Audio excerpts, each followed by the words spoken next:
Дегеніміз не? Тыңдайық. Бір нүктеден басталатын екі сәуледен құралған фигураны бұрыш деп айтамыз. Бір нүктеден басталатын ОА және ОБ сәуледен құралған, яғни сәуле дегеніміз қабырғалары ОА және ОБ қабырғаларынан тұратын фигураны бұрыш деп айтамыз. Енді балалар, сүйір бұрыш 90 градусқа дейінгі мәндерді қабылдайды. Ал тік бұрыш дегеніміз тік болғандықтан 90 градустың мәнін ғана қабылдайды. Ал доғал бұрыш дегеніміз 90-нан үлкен, яғни 91 градустан 180-ге дейін, яғни 179 градусқа дейінгі мәнді қабылдайды. Жазыңқы бұрыш тек қана 180 градусқа тең. Одан кейін толық бұрыш тек қана 360 градусқа тең.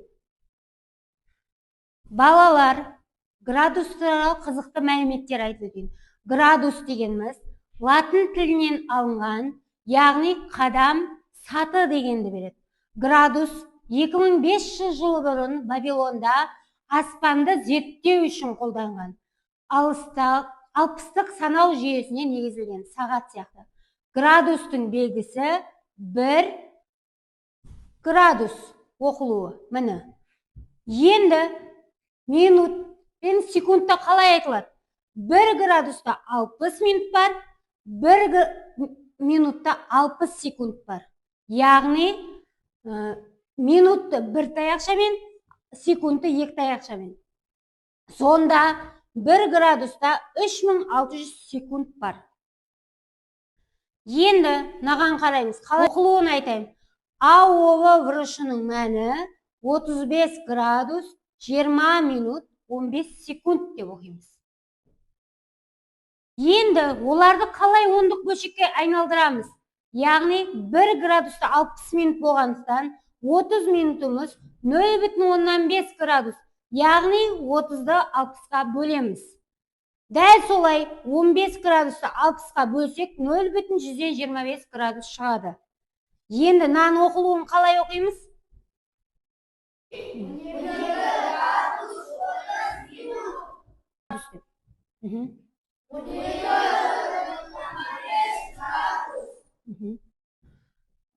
Балалар, бұрышты қалай саламыз? Бұрышты салу үшін нүктені белгілеп аламыз. Содан кейін екі қабырғасын, яғни екі сәулені бір нүктеден шығарамыз.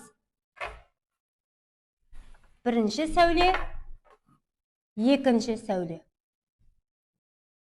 Бұрыштың градустық өлшемдерін транспортир деген құрылғымен сызамыз. Оны келесі сабақта үйретемін.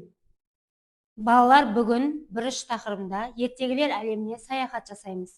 Біздің бұрыш деген атамыздың 5 ұлы болған екен. Олар тік бұрыш, сүйір бұрыш, доғал бұрыш, жазыңқы бұрыш, толық бұрыш.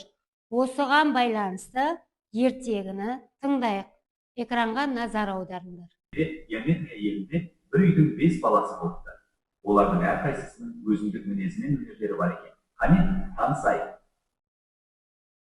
Мен тік бұрышпын, дәл 90 градуспын. Үйдің қабырғасы мен есігі түзу болсын десеңдер, менсіз іс бітпейді. Тәртіп пен түзулікті жаным сүйеді. Сау болыңдар. Ал мен сүйемін, өзім кіп-кикі сықпын, яғни 90 градустан кіші. Қарындаштың ұшында және неде мен бармын.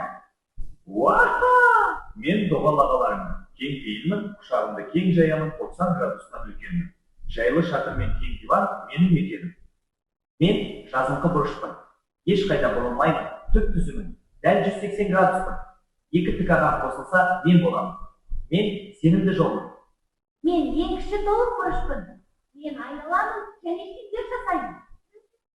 Егер бесеуіміз біріксек, әлем тұтас болады. Қош болыңдар бала. Күндердің күнінде біздің бұрыш атамыздың ең кішкентай ұлы сүйір бұрыш жоғалып кетті. Сүйір бұрышты табу үшін атамызға көмектесуіңіз қажет.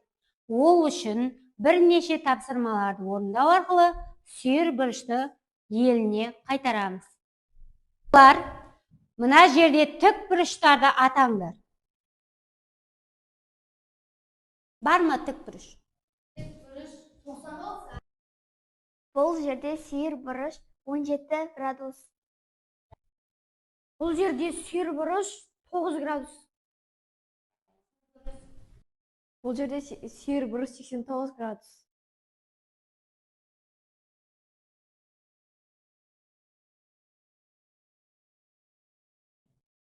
Бұл жерде сүйір бұрыш 55 градус. Бұл жерде сүйір бұрыш 10 градус. Бұл жерде сүйір бұрыш 35 градус. Бұл жерде сүйір бұрыш 16 градус. Жарайсың Ғалымжан, дұрыс. Бұл жерде сүйір бұрыш 77 градус. Бұл жерде сүйір бұрыш 74 градус. Бұл жерде сүйір бұрыш 56 градус.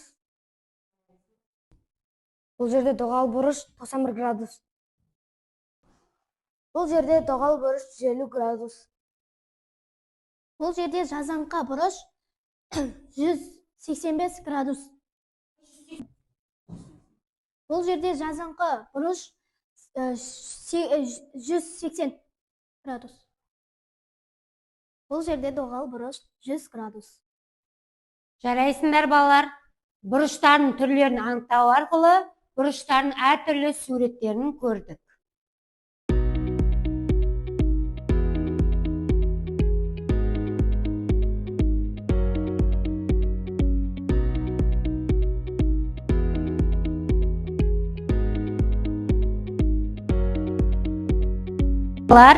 Алдарыңа жұмыс парағын бердім. Бұрыштың түрлерін анықтаймыз сызба арқылы. Сүйір, доғал, тік, жазыңқы, толық болса, соны жазамыз. Тапсырманы орындаймыз. 2 минут уақыт беремін.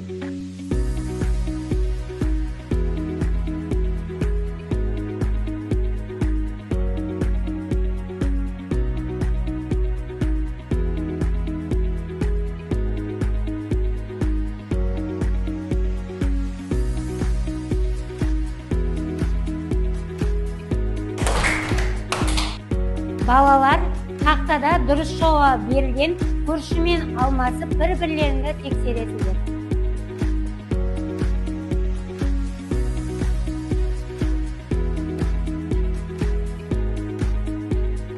Бұрыш, тік бұрыш, сүйір бұрыш, тік бұрыш.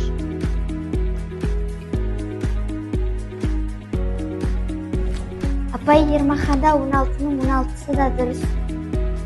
Балалар, енді орнымыздан тұрамыз, сергіту сәтін жасаймыз. Жұлдызшалардың артында смайликтер берілген, соны қайталаймыз.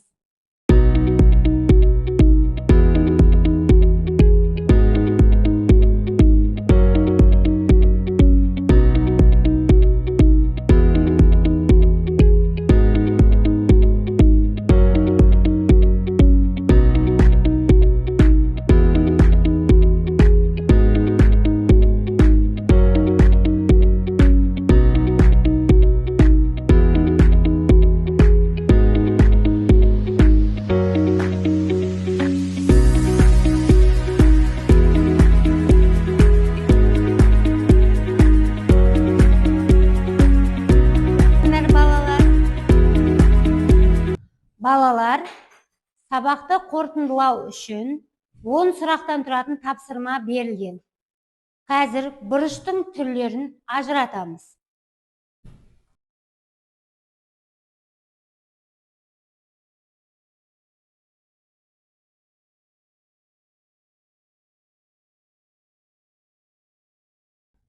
градустан 180 градусқа дейінгі бұрыш қалай аталады? Доғал бұрыш деп аталады. 180 градусқа тең бұрыш қалай аталады? Жазыңқы бұрыш. Жарайсыңдар балалар. Бүгінгі тапсырмаларды орындау арқылы сүйір бұрышты еліне, үйіне, отбасына қайтардық. Еңбектің арқасында, кәсіпкерліктің арқасында көп пайдамыз тиді. Осы үшін бұрыш атамыз математика еліне, ертегілер еліне саяхат жасаған үшін сендерге өте керемет балалар деген мадақтама, сәлемдеме айтты.